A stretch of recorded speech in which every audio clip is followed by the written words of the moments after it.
Hello! In this video I will show you how to make chocolate ganache using cocoa powder.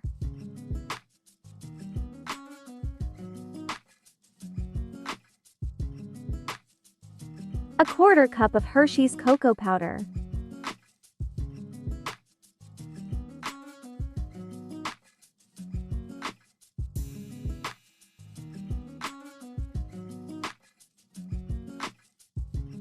A half cup of white sugar.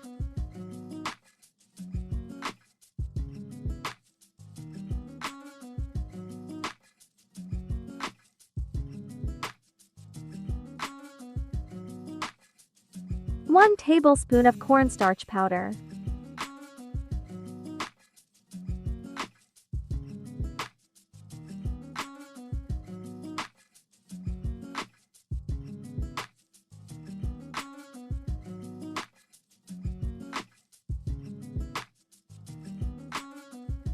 Pinch of salt.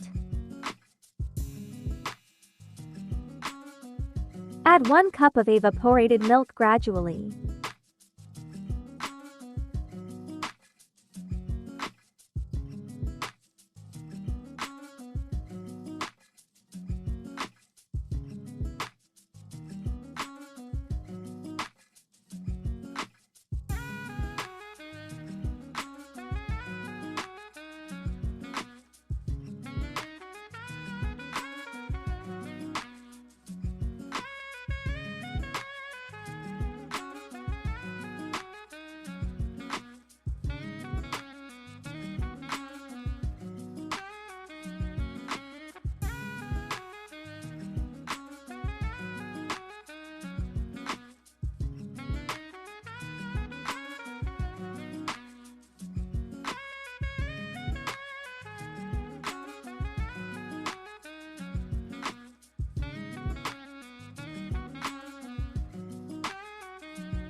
Heat mixture on fire using low heat while stirring continuously.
Add 1 tablespoon of butter or margarine once the mixture thickens.